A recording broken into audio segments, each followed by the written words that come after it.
Eu era viciada em pornografia desde a minha infância, especificamente na minha adolescência, quando eu ganhei um telefone onde se transferia tudo por via Bluetooth. Olá, meus amores, sejam muito bem-vindos. Aqui é a Preta falando. E como vocês estão? Hoje eu vim trazer mais uma história da minha vida para escrever nesse diário lindo que eu gosto de falar. Então, eu vim trazer o questionamento das pessoas sobre eu ter criado conteúdo, ter sido uma meretriz, ter feito diversos conteúdos. E esse tema é um pouco sensível porque é uma coisa que ninguém espera, é uma coisa que ninguém pensa sobre. E eu comecei a analisar, porque hoje eu estou distante do que eu fazia, eu estou me afastando mais ainda, mas não é porque eu odeio algo do tipo. Não, é porque já não me pertence mais. Então, eu consegui observar de fora o que exatamente aquilo que eu fazia e sentia.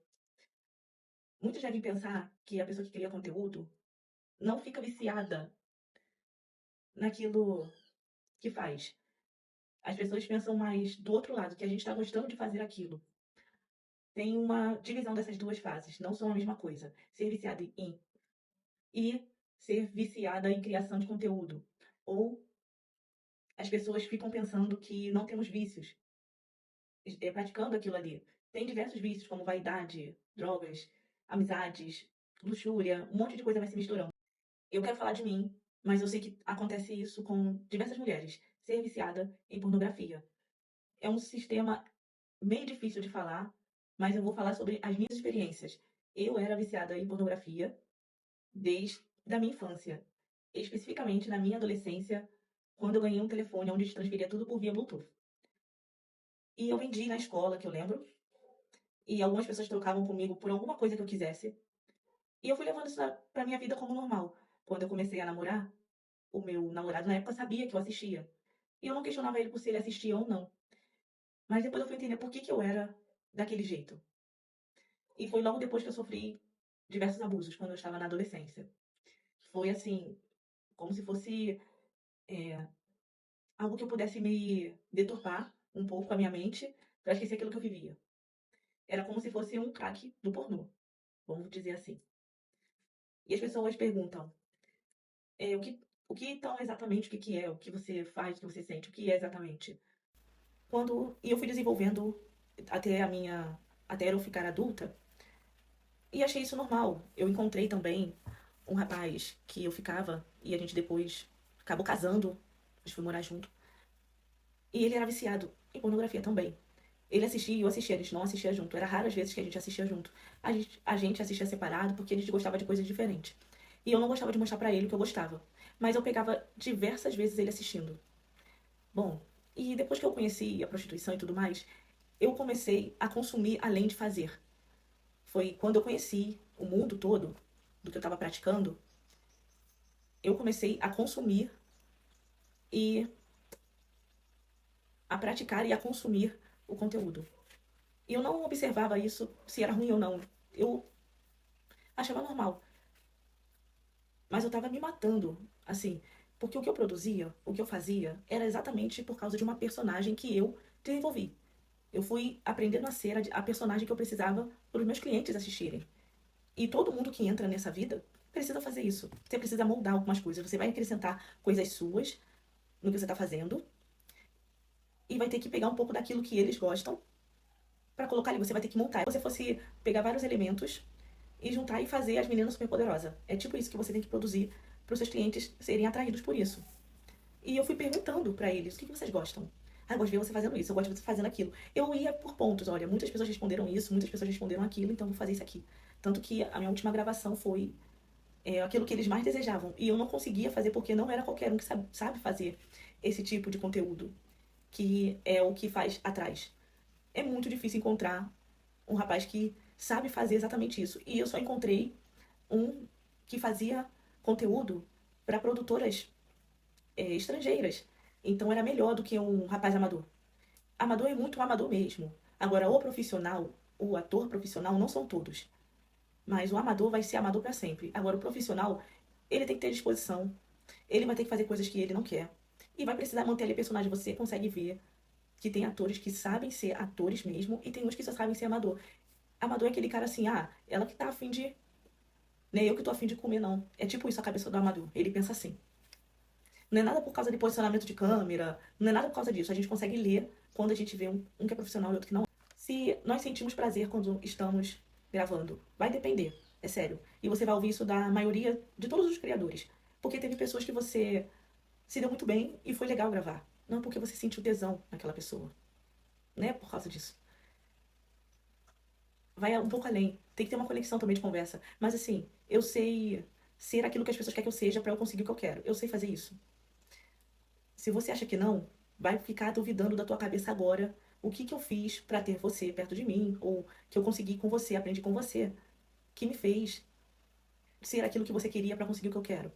Eu sou uma pessoa desse aspecto, se vocês nunca perceberam, quem já teve contato comigo e tá aqui me ouvindo. O achismo do público é não acreditar e acreditar, ficar no impasse se realmente é aquilo que você tá fazendo, exatamente aquilo que você gosta. Não, eu vou dizer que a maioria das coisas que eu fiz, eu não gostava não. E tipo, e não gosto. Tem coisas que eu gosto muito. Não vou mentir não, mas vai ser um pouco difícil você entender. Mas assim, pense o que quiser. Eu tô nem aí. Pense o que quiser. Eu tô nem aí. Nesse ponto que eu quero chegar agora, o lado oposto da criação de conteúdo. É aquilo que somos, pessoalmente, fora das câmeras, fora das redes sociais. Eu vou dizer que alguns têm a vida bem conturbada. Outros têm a vida bem tranquila, mas a maioria está passando por situações bem sensíveis. É raras vezes que eu não vi alguém passando uma situação muito delicada na vida. Porque assim, eu também estava passando uma situação bem delicada. Ninguém estava vendo, só eu estava vendo. E a maioria vai estar aqui assim. A gente não vai estar vendo. É, nem todo mundo vai estar vendo o que a gente está sentindo, o que a gente está passando. Porque antes da gente chegar na tela, de aceitar um cachê, de começar a trabalhar, tinha uma necessidade pessoal que a gente queria fazer. E esse mundo esmagador, que até hoje nada mudou, 20 anos e nada mudou, e eu não sei se isso vai melhorar, não deixa criar muita expectativa, porque uma hora você tá aqui assim, de repente, tá! Aí você vai tudo de novo e tá! Não é uma mentira, é uma total verdade. Tem gente que não quer acreditar nisso, e eu tô nem aí também, eu tô nem aí. Mas a necessidade pessoal, ela sempre vai falar maior que tudo. Eu me vi numa situação bem delicada na minha vida, que eu queria realizar um sonho, eu queria ter mais qualidade de vida, queria morar num lugar melhor. Não era nada de luxo, era só um pouco de dignidade. E essa foi a oportunidade que eu tive e fiz. Criei a personagem que tive que criar e ser. Eu não me arrependo. Se vocês acham que eu me arrependo, eu não me arrependo de nada que eu fiz. Pode cair o chão do chão, que eu não me arrependo. Faria de novo? Depende da situação que eu estiver. Depende muito da situação que eu estiver. É uma coisa que eu sempre vou analisar, eu sempre vou pensar melhor. Porque também na época eu não tive nada de muita escolha de melhor assim. Mas eu fiz a que estava mais disponível naquele momento. E as coisas se encaixaram e aconteceu o que aconteceu. Então, fica essa briga do pessoal com a personagem. E a maioria esquece da pessoa, que é. O lado pessoal parece que quer viver o tempo todo com o telefone na mão, assim, olhando pra ele, mexendo e não para. Na hora de se distrair, utiliza a rede social pra se distrair numa coisa que ela cria, numa coisa que ele cria e faz. E você se vicia naquilo, porque quando você tá na rede social, você tá vendo exatamente aquilo que você posta com as outras pessoas e o que elas produzem. Você tá vendo o tempo todo, muita, muita, muita. E aquilo ali vai te estimulando e vai te deixando assim, só naquela energia. Aí quando você vai olhar pra sua vida pessoal, uma bagunça, um desastre, uma coisa que você não consegue organizar de jeito nenhum. Um vazio que só dá pra sentir, mas você nem percebe que você tá vazia, que você tá sem nada. Ansiedade e depressão tá ligado muito nessa questão de você produzir conteúdo, sim. Mas muita gente não quer falar, mas isso tem em todos os lugares. Mas é impossível uma pessoa que está dentro da criação de conteúdo não ter algum problema de ansiedade ou depressão. É quase impossível. Desequilíbrio familiar, desequilíbrio com vícios, desequilíbrio com pessoas, briga o tempo todo com um monte de gente, o tempo todo faz amizade, mas o tempo todo briga com um monte de gente, o tempo todo tá desgastada, caindo pra baixo, depois sobe, depois cai, depois sobe, depois cai. Fica naquele yang-oh o tempo todo de vida desestabilizada. Nem todos os dias a gente precisa estar bem, e vai estar bem. Nem todos os dias eu tô bem, tô alegre, tô motivado com alguma coisa, tô assim pra cima. Nem todo dia. Principalmente quando eu vou ficar naqueles dias, ou tô naqueles dias. Geralmente isso aí me leva ao chão. É impressionante. Mas a gente não para nem pra pensar o quanto tá fazendo mal pra nossa saúde ser desse jeito, ser uma pessoa assim. É quase que insensível. É um vazio, tão grande, e você vai buscando em várias coisas e nunca dá certo. Tudo que você vai pontuando, algumas coisas dão certo e acontecem, outras desmorona você. Pode acontecer isso com qualquer pessoa que esteja em qualquer lado de profissão, que seja assim, mas é muito comum nas pessoas, porque, principalmente que eu trabalho. Elas também, além de produzir, são viciadas. Acha que isso não é possível? É possível, era. Era antes de começar a produzir, e quando eu produzia, eu era viciada. Quando eu parei, eu senti isso cair muito assim na minha vida. Parece que, assim, Cara, eu fazia todo dia isso. Eu me masturbava todos os dias. E eu consegui parar com isso na minha vida aos poucos. Mas com isso também era assistir, porque eu assistia para poder consumir. E aprendendo a trocar essa energia para uma coisa melhor, você começa a perceber o quanto você desperdiçou de energia com uma coisa que só voltava por, você só fazia por vaidade, por estímulo, por frequência, por coisa que não alimenta, não faz bem para a saúde assim, tanto fazer visual. Você querer imaginar alguma coisa que você gosta, isso aí já é uma outra questão. Estou dizendo na questão de ver o conteúdo e praticar aquilo. É muito comum entre os homens, as mulheres também fazem, e elas já relataram em algumas entrevistas que eu vi na internet, que foi há muito tempo, e elas estavam relatando que não se sentiam bem vendo. Mesmo que fosse uma coisa assim, bem leve, se eu posso assim dizer. Quando você começa a praticar essas coisas, produzir conteúdo, você vai ter que desligar um botão chamado imoralidade.